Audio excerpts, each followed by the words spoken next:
2부 해야죠. 2부 하죠. 2부 했어요? 2부 했다.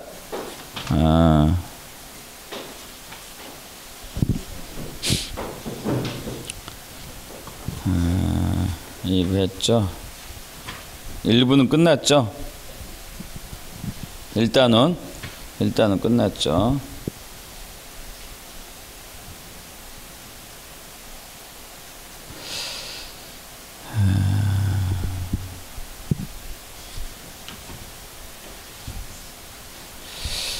다시 한번 일단은 복습하자면은 예수님이 길입니다.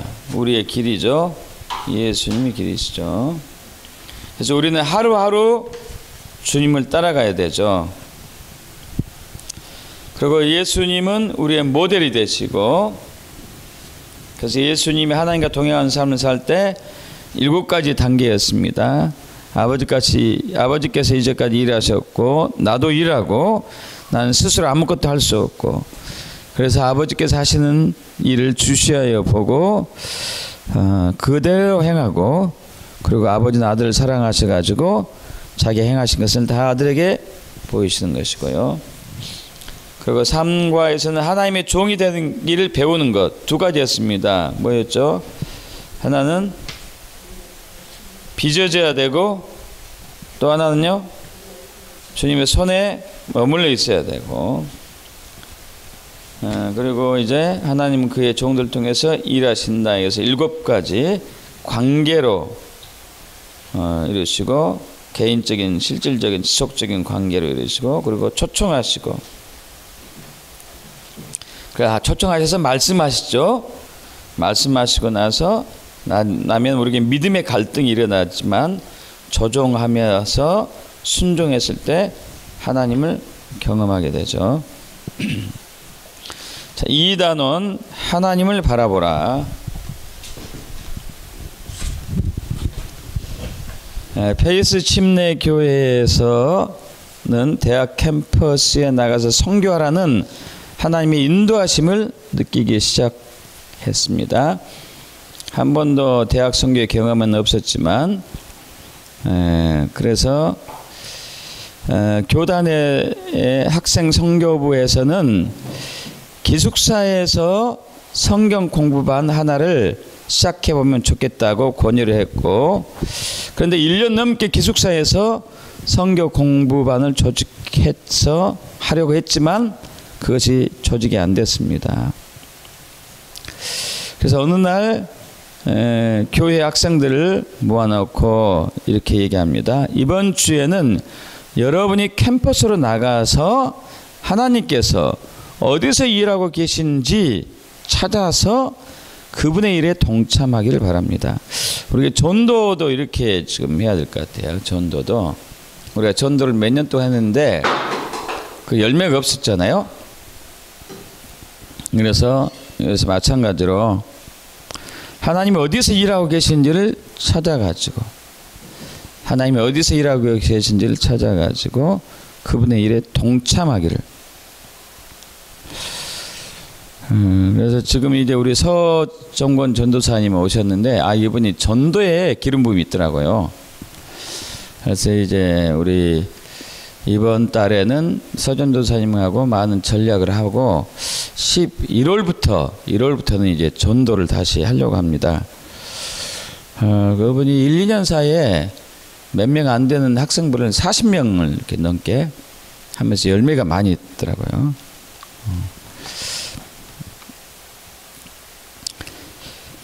학생들이 무슨 말인가 하고 이제 궁금해하자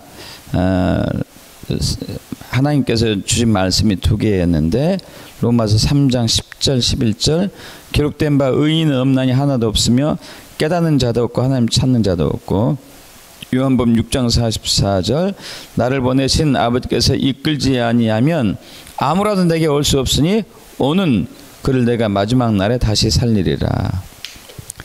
자, 이 구절 읽은 후에 이 말씀에 따르면 아무도 자기 스스로 하나님을 찾는 사람이 없다고 하는데, 그러나 하나님께서 그 사람의 인생에 개입하지 않는 한 아무도 영적인 것에 대해 질문하지 않을 것입니다.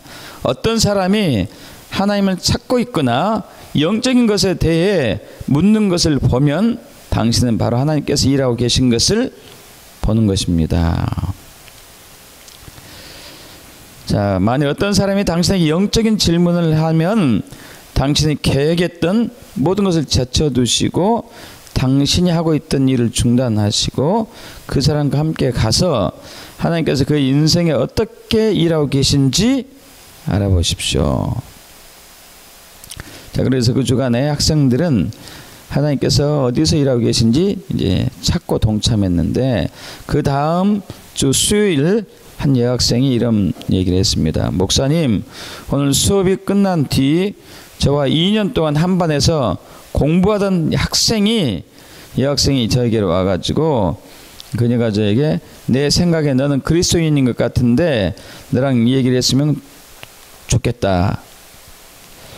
그래서 이제 목사님이 하신 말씀을 기억하고 수업이 있었지만 빠지고 그녀와 함께 구내 식당으로 가서 얘기를 했습니다. 그녀는 이렇게 물었습니다. 11명이 성경 공부를 해왔는데 우리 중에는 그리스도인이 하나도 없이 그냥 성경 공부한 거예요. 대단하네요. 혹시 우리 성경 공부함을 지도해 줄 만한 분을 알고 있냐? 야, 이거 참 놀랍죠.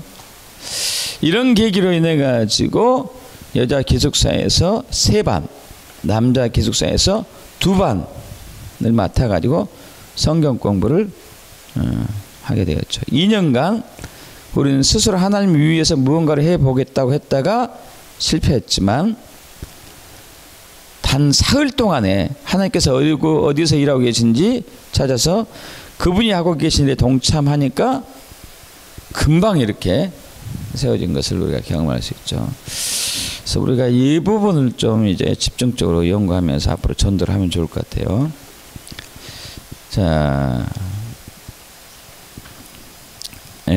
하나님을 바라보라 이 단원에서 하나님을 바라보기 위해서는 하나님 중심으로 사는 삶이 중요한데 하나님의 뜻을 알고 행하려면 당신은 당신 자신을 부인하고 하나님 중심, 내 중심이 아니고 하나님 중심의 삶으로 돌아와야만 합니다. 창세기 많은 부분이 하나님께서 아브라함을 통해 어떻게 그분의 목적을 이루셨는지를 기록하고 있죠. 그것은 아브라함이 어떻게 하나님과 동행한 삶을 살았는지를 기록한 것이 아니고 당신은 강조점이 어떻게 다른지 구분할 수 있습니까? 성경의 초점은 하나님입니다. 하나님입니다. 죄의 본질은 하나님 중심의 자기 중심으로, 구원의 본질은 자기를 부인하는 것이지 자기를 세우는 것이 아닙니다. 우리는 모두 자기를 부인하고 하나님 중심으로 우리의 인생을 돌이켜야 합니다. 그럴 때 하나님께서는 창세 전부터 계획하신 목적을 우리를 통해서 성취하실 수 있습니다. 자기 중심으로 사는 사람과 하나님 중심으로 사는 사람의 삶에서 나타난 바를 적어보았는데 비교해 보시죠. 자기 중심, 인생의 초점이 자기에게, 자기 자신과 자기가 이루어 놓은 것에 대해 스스로 자랑스럽게 생각하고 자기를 신뢰하고 자신과 자신의 능력에 의존하고 자기를 스스로 세우고 높이고 세상과 세상의 방식에 받아들여지기를 원하고 사람의 입장에서 환경을 보고 이기적이고 평범한 생활을 하고 하나님 중심은 자기를 신뢰하는 것이 아니고 하나님을 신뢰하고 자기 자신의 능력에 의존하는 것이 아니고 자신과 자신의 능력에 의존하는 것이 아니고 하나님과 하나님의 능력과 그분의 채워주심에 의존하고 하나님과 하나님이 하고 계신 일에 인생의 초점을 맞추고 하나님 앞에 겸손하고 자기를 부인하고 하나님 나라와 그의 의를 먼저 구하고 하나님 입장에서 모든 환경을 바라보고 거룩하고 경건한 생활을 하는 것이죠. 자, 당신 자신의 말로 다음 단어들을 써보십시오. 한번 써보시죠. 자기 중심은 뭘까요? 하나님 중심은 뭘까요? 한번 이걸 쭉 보면서 잠깐 써보시죠. 한 5분 정도 시간 드릴 테니까요.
자, 우리 넘어갑니다. 다음에 인용된 성경에 나오는 예들 보고 하나님 중심된 것에는 하, 자기 중심된 것에는 자라고 써 놓으십시오. 1번 A. 하나님께서 아담과 하와를 아름답고 비옥한 에덴 동산에 두셨습니다. 하나님께서 각종 나무의 실과는 이물어 먹되 선악을 알게 한 나무의 실과는 먹지 말라고 하셨습니다. 하와는 이 나무를 보고 먹음직스럽기도 하고 지혜롭게 할 것 같아 선악과를 먹었습니다. 당연히 이것은 자기중심이고, 보디발의 아내는 날마다 요셉에게 동침하기를 청했고, 요셉은 그녀에게 큰 악을 행하여 하나님께 득죄할 수 없다고 하셨고, 그녀가 억지로 그를 붙들었지만 그는 유혹에 빠지지 않고 도망하여 감옥에 갇히고 말았습니다. 하나님 중심이고, 하나님께서는 가나안 땅을 이스라엘에 주기로 약속하셨고, 모세는 12명의 정탐꾼을 약속의 땅으로 보내서 보고를 들었죠. 땅은 비옥했지만 거민들은 이제 강해 보였어요. 10명의 정탐꾼들은 이렇게 말했습니다. 우리는 능히 올라가서 그 백성을 치지 못하리라. 그들은 우리보다 강하니라. 자기중심이고, 여호수아와 갈렙은 이렇게 말했습니다. 여호와께서 우리를 기뻐하시면 우리를 그 땅으로 인도하여 들이시고 그 땅을 우리에게 주시리라. 그들을 두려워하지 말라. 당연히 하나님 중심이고, 3회 아사 왕이 구스 사람 세라와 전투하게 되었을 때에 이렇게 말했습니다. 여호와여, 강한 자와 약한 자 사이에는 주밖에 도와줄 리가 없사오니 우리 하나님 여호와여, 우리를 도우소서. 우리가 주를 의지하오며 주의 이름을 의탁하옵고 이 많은 무리를 치러 왔나이다. 여호와여, 주는 우리 하나님이시오니 원컨대 사람으로 주를 이기지 못하게 하옵소서. 이것은 하나님 중심이고, 유다 왕 아사는 이스라엘 왕 바하사의 침략을 두려워하고 있었고, 똑같은 왕인데 그러는 것이죠. 아사 왕은 그리고 여호와의 전 곡관과 왕궁 곡관의 금은을 다 다메섹의 아람 왕 벤 하단에게 보내서 도움을 요청했다. 자기 중심이고요.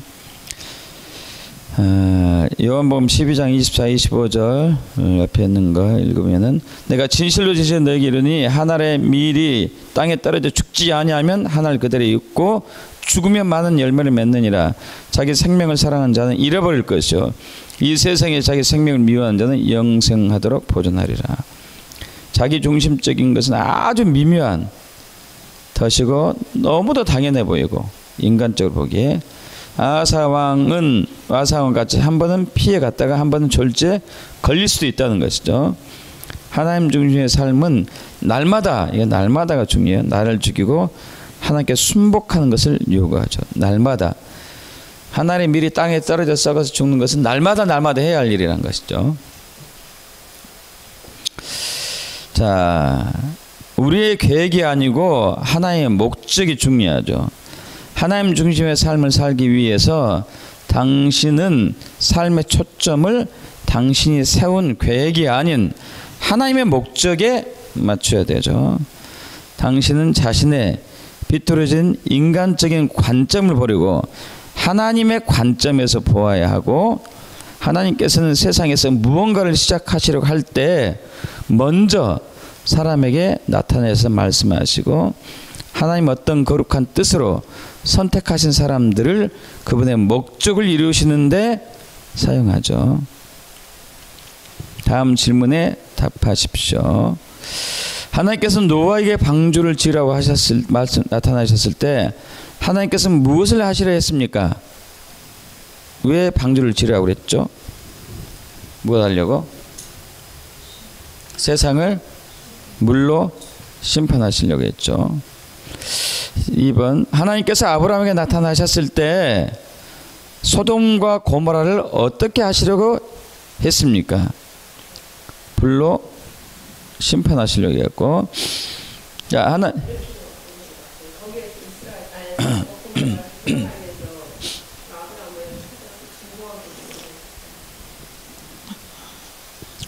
원래 계획은 이제 그것이 아니었고 이제 심판으로 왔었죠. 원래 계획은.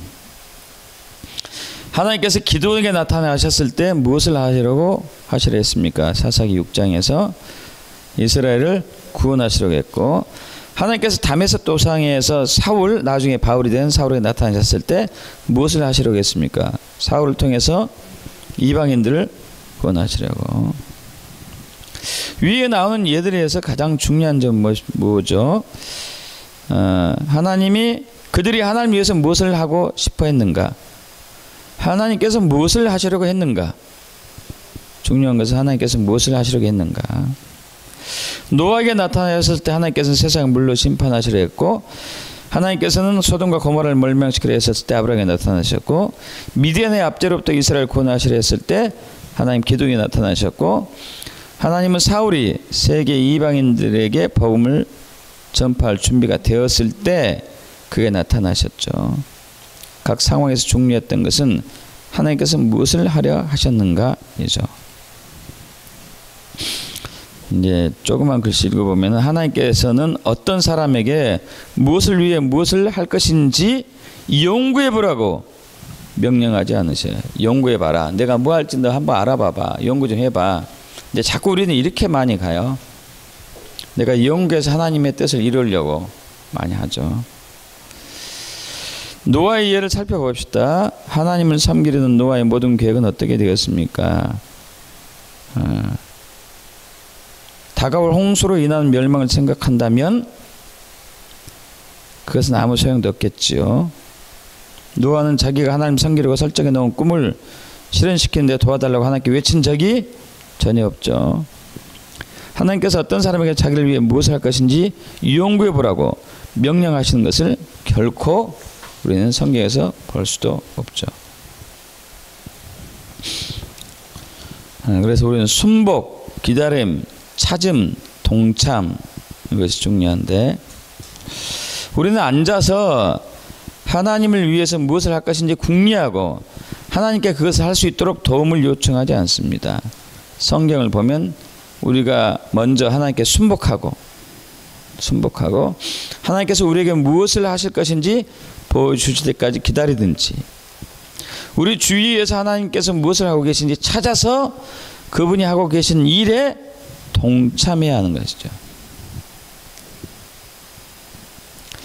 자, 오늘 배운 것을 복습하십시오. 오늘 학습한 내용 중에서 하나님께서 당신을 하여금 이해하고 배우고 실천하기 원하기는 구절의 선구를 하나 둘쯤 지적해 주시기를 기도하시고, 그런 후 아래 질문에 답하십시오. 어떤 구절이 가장 뜻있게 와닿았는지 기도를 바꾸시고 반응으로 무엇을 하기를 원하시는지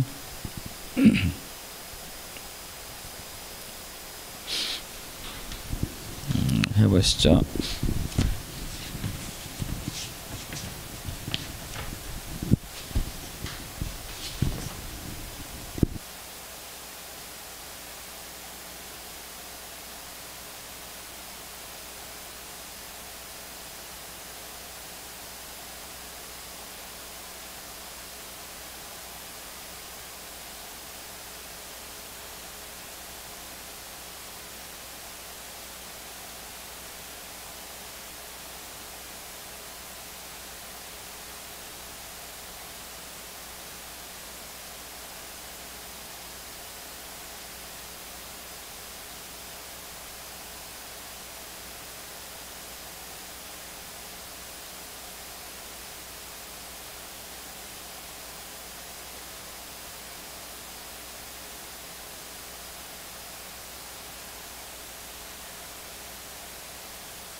이과의 요점, 하나님의 뜻을 알고 행하기 위해서 죄송합니다. 나는 자신을 부인하고 하나님 중심의 삶으로 돌아와야 한다. 나는 삶의 방향을 하나님 쪽으로 돌이켜야만 한다. 나는 나의 계획이 아닌 하나님의 목적에 내 인생의 초점을 맞추도록 해야 한다. 나는 나의 그릇된 관점을 버리고 하나님의 관점에서 보도록 해야 한다. 하나님께서 나를 통해 무엇을 하려는지 보여주실 때까지 기다려야 한다. 나는 하나님께서 내 주위에서 어떻게 역사하고 계신지 찾아 그분이 하고 계신 일에 동참해야 한다. 자, 2가 또 들어가죠. 하나님의 계획 대 나의 계획. 우리 옆에 있는 글씨 읽어보면은 내가 있는 곳에서 하나님은 무엇을 하실 것인지를 이해하는 것이 내가 하나님 위에 무엇을 하고 싶다고 말하는 것보다 중요하다. 출애굽기 2장 11, 12절. 모세가 장성한 후에 한 번은 자기 형제들에게 나가서 그 고역함을 보더니 어떤 사람이 어떤 히브리 사람 곧 자기 형제를 치는 것을 본지라 좌우로 살펴 사람이 없음을 애굽 사람이 쳤죠. 보고 그 애굽 사람을 쳐 죽여 모래에 감추니라. 이튿날 다시 나가니 두 히브리 사람이 서로 싸우는지라 그런 자에게 이르되 내가 어째 동포를 치느냐 하매 그가 가로되 누가 너로 우리의 주제와 법관을 삼았느냐? 내가 애굽 사람을 죽임같이 나도 죽이려느냐? 모세가 두려워하여 가로되 이 일이 탈로 되었도다. 바로가 이 일을 듣고 모세를 죽이고 자에 찾은지라. 모세가 바로의 낯을 피하여 미디안 땅에 머물며 하루는 우물 곁에 앉았더라. 누가 이스라엘 백성을 애굽에서 구원했습니까? 모세입니까? 하나님입니까? 물론 하나님이시죠. 하나님께서 이스라엘 구원하신 데 쓰시기 위해 모세를 선택하셔서 하나님과 친밀한 관계로 인도하신 것이고, 모세가 이스라엘 자손들의 문제를 스스로 해결하려고 했던 적이 있습니까? 있었죠. 출애굽기 2장 방금 읽었던 거 11, 15절. 모세가 자기 민족을 위한다고 스스로 방법을 주장했고, 만약 모세가 인간적인 방법으로 이스라엘 자손을 애굽에서 구원하였다면 과연 어떤 일이 일어났을까요? 아마 수천 명이 죽임을 당했을 것이죠. 모세는 자기 손으로 이스라엘의 문제를 해결하려 했다가 그 대가로 미디안 광야로 도망쳐 40년간 목자 생활을 하며 하나님 중심으로 삶의 방향을 바꿔야 해서 하나님 중심으로. 하나님께서 이스라엘 자손을 구출하셨을 때 몇 명의 피해가 있었습니까? 다 한 명도 없었습니다. 구출하는 과정에서 오히려 애굽인들로 하여금 금은 의복을 받게 했고, 애굽은 빼앗김을 당했고, 군대는 파멸당했고, 그러나 이스라엘은 다 한 명도 피해도 당하지 않았죠. 우리는 왜 하나님의 방법이 언제나 최상의 방법이라는 것을 깨닫지 못하는 것일까요? 우리는 우리 나름대로 계획을 갖고 있기 때문에 종종 교회에서 실수와 실패를 경험하죠. 우리는 우리가 할 수 있는 것만 겨우 계획합니다. 예수님은, 하나님은 교회라는 몸의 머리이고, 하나님께서 머리가 되도록 하면 얼마나 놀라운 변화를 맛보겠습니까?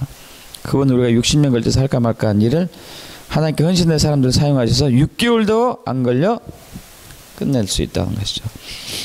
하나님의 방법들, 다음 성경 구절을 읽고 하나님의 방법이 따르지 않는 사람들에게 하나님이 어떻게 반응하는지 살펴보시고 질문 대답하십시오. 나는 너를 애굽 땅에서 인도하여 낸 여호와 내 하나님이니 내 입을 넓게 열라. 내가 채우리라 하였으나 내 백성이 내 소리를 듣지 아니하며 이스라엘은 나를 원하지 아니하였도다. 그러므로 내가 그 마음에 강팍한 대로 내어버려 두어 그의 의무대로 행하게 하였도다. 시편 81편 10, 12절. 하나님께서 이스라엘을 위해서 무엇을 이미 하셨습니까?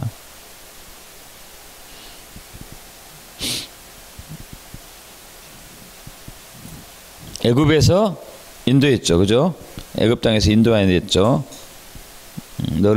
나는 너를 애굽 땅에서 인도하여낸 여호와 하나님이다. 하나님께서 그의 백성들에 무엇을 약속했습니까? 입을 넓게 열면은 채우실 것을 약속했고, 근데 백성들은 어떻게 반응했죠? 말씀을 듣지 않았고, 하나님께서는 백성들의 태도를 보고 어떻게 했죠? 강팍한 대로 내버려뒀습니다. 다음 구절을 읽고 이스라엘에 어떤 일이 일어난지 있었을까? 어떤 일이 일어날 수 있었을까 생각해 보신 후 5번 문제 답하십시오. 내 백성이 나를 청종하며 이스라엘에 내 도 행하기를 원하노라. 그리하면 내가 속히 저희 원수를 제어하며 내 손을 돌려 저희 대적을 치리니. 자, 이스라엘이 하나님 말씀을 듣고 따랐다면 어떻게 되었을까요? 원수의 손에서 다 이제 구원받는 것이죠. 자, 히브리서 3장 7에서 19절 읽으신 후 마지막 문제 답하십시오. 좀 읽어야 될 것 같은데요. 히브리서 3장 7에서 19절.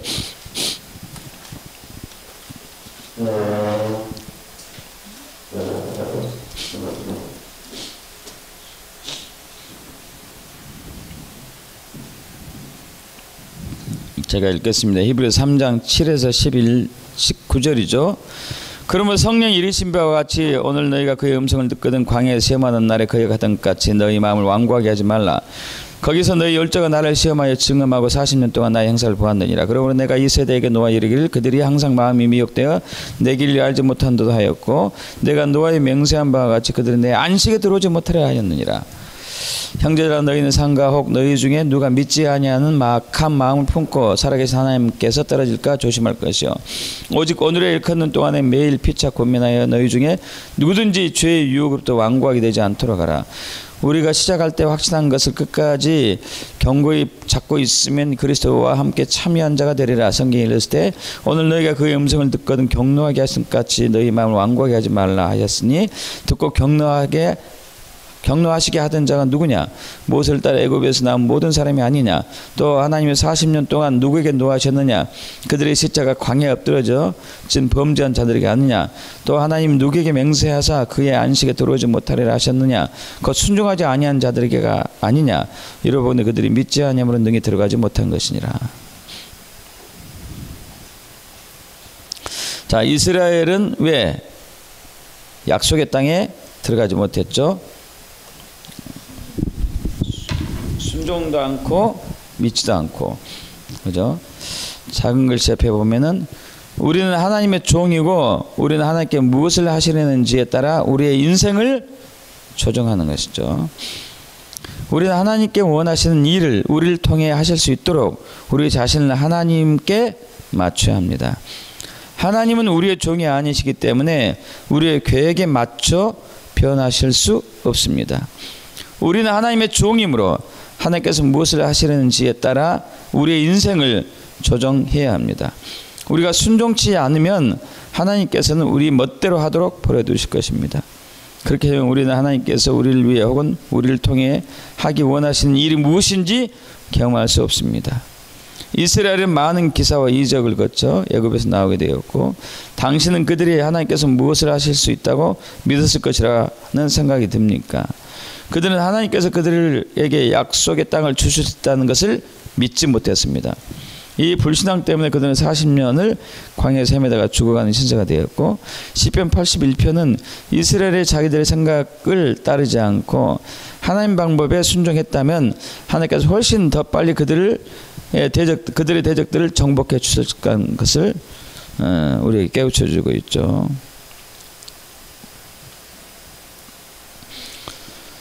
깊이 생각하면서 다음 질문 답하십시오. 사람들을 통해 그분의 계획과 목적을 이루어 나가시는 동안 하나님이 바뀌었습니까? 하나님은 바뀌지 않습니다. 당신은 자신이 세운 계획을 실천하면서 영적인 광야의 삶에 계시기 원하십니까? 아니면 하나님의 방법을 빨리 따름으로 재빨리 영적인 약속의 땅에 들어가기를 원하시겠습니까? 당연히 후자죠. 자, 당신은 하나님께서 무엇을 하시는지를 알아야만 합니다. 지역사회의 보다 나은 미래를 위해서 우리가 긴 안목을 가지고 강조해야 될 것이 무엇인가를 의논하기 위해 몇 년 전 우리 교단의 지도자들이 밴쿠버에 모였습니다. 많은 단체의 요직에 있는 분들이 우리와 함께 거창한 일을 하기로 되어 있었습니다. 그러나 저는 속으로 이렇게 물었습니다. 만약 하나님께서 그때가 되기 전에 우리나라를 심판하시면 어쩌지? 저는 하나님께서 밴쿠버에 대해서 어떤 생각을 가지고 계신지 알아야 할 필요성을 절실히 느꼈습니다. 지금 우리나라가 그런 상황이죠. 하나님이 우리나라 어떻게 생각하고 계십니까? 이게 이제 중요하죠. 내가 미래에 무엇을 하고 싶은가는 전혀 상관이 없는 얘기가 될 수 있기 때문입니다. 선지자들을 부르셨을 때 하나님은 대개 양면성 있는 메시지를 주셨습니다. 하나님께서 실제로 원하시는 것은 백성들 내게로 돌아오게 하라는 것이었고, 백성들이 첫 번째 메시지에 응하지 않으면 두 번째 메시지를 전해했습니다. 심판의 때가 어느 때보다도 가까웠으면 그들에게 알려라. 하나님의 선지자가 하신 말씀은 백성들에게 이렇게 말하라. 내가 이것을 하고 있었던 일이다. 이것이 내가 지금 하고 있는 일이다. 이것이 내가 하려는 일이다. 그들로 응답하게 하라는 것이었습니다. 당신의 선지자들이 하나님께 무엇을 하시려는지를 이해하는 것이 중요했다고 생각하십니까? 하나님께서 예루살렘을 무섭게 심판하시고 온 도성을 멸망시키는 것을 아는 것이 중요했습니까? 당연히 중요하죠. 자, 당신은 당신의 나라에 하나님의 심판이 얼마나 빨리 올 것이라 생각하고 있습니까? 하나님만 엑스페하십시오. 하나님께서 우리나라에 심판을 내릴 것이라고 믿지 않습니다. 하나님의 심판은 아주 먼 훗날에는 내릴 것이라고 믿습니다. 3번, 저는 왜 하나님께서 여태껏 심판하지 않으셨는지 이해가 가지 않습니다. 우리나라는 큰 심판의 위기에 놓여 있다고 믿습니다. 4번, 이사야 5장 1에 7절에 나와 있는 것처럼 우리나라는 이미 징계의 심판을 경험하고 있다고 믿습니다. 5번, 우리나라는 벌써 하나님의 심판을 경험했다고 믿습니다. 여러분 몇 번에 가고 싶어요?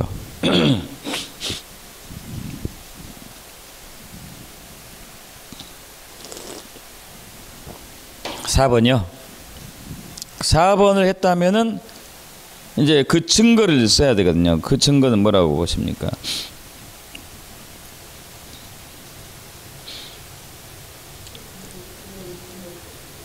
네?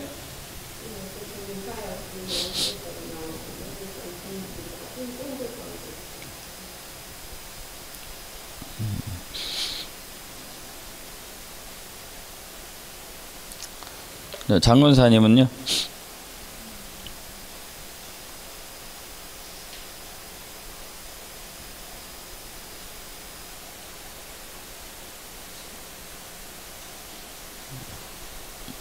몇 번이라고 생각하세요?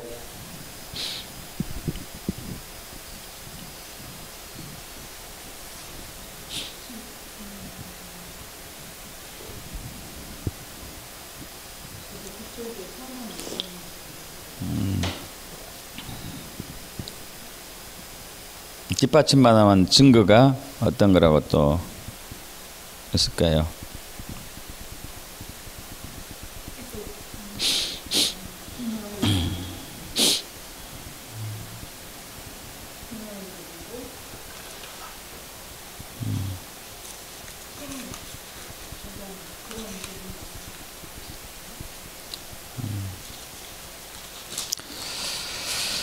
예, 그러죠, 뭐. 참, 이사야 제가 5장 1절에서 7절을 좀 읽을게요. 나는 내가 사랑하는 자를 위하여 노래하되 내가 사랑하는 자의 포도원을 노래하리라. 내가 사랑하는 자에게 포도원이 있으며 심히 기름진 산에로다. 땅을 파서 돌을 제하고 극상품 포도나무를 심었도다. 그 중에 망대를 세웠고 또 그 안에 술틀을 팠도다. 좋은 포도 맺기를 바랐더니 들포도를 맺었도다. 예루살렘 주민과 유다 사람들아 구하노니 이제 나와 내 포도원 사이에서 사례를 판단하라. 내가 내 포도원을 위하여 행한 것 외에 무엇을 더할 것이 있으랴. 내가 좋은 포도 맺기를 기다렸거늘 들포도를 맺으면 어찌 됨인고. 이제 내가 내 포도원에 어떻게 행할지를 너에게 이르리라. 내가 그 울타리를 걷어 먹힘을 당하게 하여 그 담을 헐어 짓밟히게 할 것이요. 내가 그것을 황폐하게 하리니 다시는 가지를 자림이나 북을 돋우지 못하여 찔레와 가시가 날 것이며 내가 또 구름에게 명하여 그 위에 비를 내리지 못하게 하리라 하셨으니 무릇 만군의 여호와의 포도원은 이스라엘의 족속이요 그가 기뻐하시는 나무는 유다 사람이라. 그들에게 정의를 바라셨더니 도리어 포악이요 그들에게 공의를 바라셨더니 도리어 부르짖음이었도다.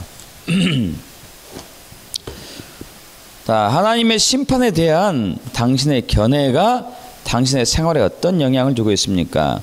그러니까 이제 4번을 했다면은 4번을 선택했다면 지금 이제 어떤 마음의 자세가 자세로 신앙생활을 하겠는가 이거죠.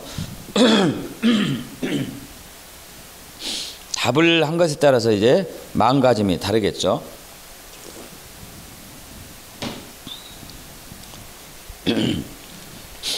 이미 진귀한 심판을 했다고 믿고 있는데 행동은 아직 멀었지 이렇게 하고 있다면 이게 좀 이제 안 맞는 것이고 말과 행동이 안 맞는 것이고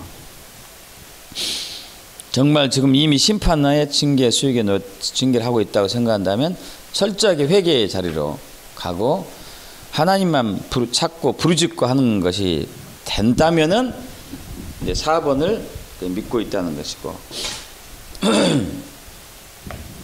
자 네모 박스 하나님께서 당신이 현재 있는 곳에서 무엇을 하실 것인가를 이해하는 것이 당신이 하나님 위해 무엇을 하고 싶다고 말하는 것보다 중요합니다. 소돔과 고모라가 멸망당하기 하루 전날 아브라함이 그곳에 가서 가가오 신방하고 전도할 계획을 짰고 있다고 하나님께 말씀드렸다면 그것이 무슨 소용이 있겠습니까? 당신 교회 장기 계획을 짜는 것이 무슨 소용이 있겠습니까? 만약 하나님께서 그 계획이 실행에 옮겨지기도 전에 심판을 내리신다면 말입니다. 당신은 지금 이 역사의 한 장에서 하나님께서 당신의 교회와 당신 나라에 어떤 계획을 갖고 계신지를 알아야 합니다. 그래야 더 늦기 전에 하나님께서 일하고 계신 곳에 합류시키도록 자신을 조정할 수 있습니다. 하나님께서는 대개 처음부터 자세한 계획을 가르쳐 주시지는 않지만 당신과 당신의 교회가 어떻게 하나님이 일하시는 일에 응답해야 하는지 한 번에 한 걸음씩 가르쳐 주실 것입니다. 지금 당신은 어떻게 하나님께 응답하는지를 가르쳐 주시기를 기도하십시오. 내 개인 생활에서, 가정에서, 교회에서, 직장에서, 지역사회에서, 나라에서 어떻게 가정에서 당신의 뜻을 따라야 할까요? 내 개인 삶에서, 교회에서, 직장에서, 지역사회에서, 나라에서. 마틴 루터에게 믿음으로 의롭게 된다고 말씀하셨을 때 하나님께서는 무엇을 하려고 하셨습니까? 하나님께서는 그 당시 유럽에 살고 있던 모든 사람에게 구원은 하나님의 공짜 선물로서 누구나 하나님과 직접적인 관계를 가질 수 있다는 것을 알려주려고 하셨습니다.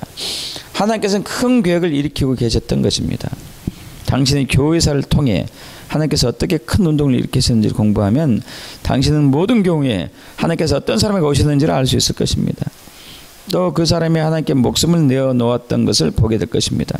그럴 때 하나님은 그 사람을 통해서 그분의 목적을 이루기 시작했습니다. 존 웨슬리와 찰스 웨슬리 등에게 말씀하셨을 때 하나님께서는 영국을 뒤흔드는 영적 부흥을 준비하고 계셨고 또한 영국을 프랑스와 같은 피해 혁명에서 구원하셨습니다. 조지 휘필드와 몇몇 사람을 통해서 하나님께서는 영국을 완전히 뒤엎어 놓은 거대한 일을 하실 수 있었습니다. 당신이 지금 속해 있는 지역사회에서 다른 사람들의 인생에 어떤 일이 막 일어나려고 하는지는 모릅니다. 하는지도 모릅니다. 하나님께서 그 생명들을 구하시길 원하십니다. 하나님께서 그 일을 당신 통해서 하시고자 한다고 가정합시다. 하나님께서 당신에게 오셔서 말씀하십니다. 그러나 당신 너무 자기 중심적이게 이렇게 응답하십니다. 저는 훈련이 덜 됐어요. 저는 못할 것 같아요. 그리고 저는 무슨 일이 일어나는지 아시겠습니까? 초점이 당신 자신에게 있는 것입니다. 하나님께서 당신의 인생에 들어오는 것을 느끼는 순간 당신은 왜 당신이 적격자가 아닌지, 왜 시간이 안 맞는지 핑계대지 시작합니다. 모세처럼이죠. 저는 당신이 하나님의 관점에서 무엇인지 찾아보기를 바랍니다. 하나님께서 당신 스스로 그것을 할 수 없다는 것을 알고 계십니다. 그러나 하나님께서는 당신을 사용하셔서 스스로 하기를 원하십니다. 자, 방금 배운 것을 복습하고 또 어떤 성경 구절이나 성구나 구절이 와닿았는지 기도를 바꾸시고 무엇을 하고 있는지 써보시고 한번 해보실까요?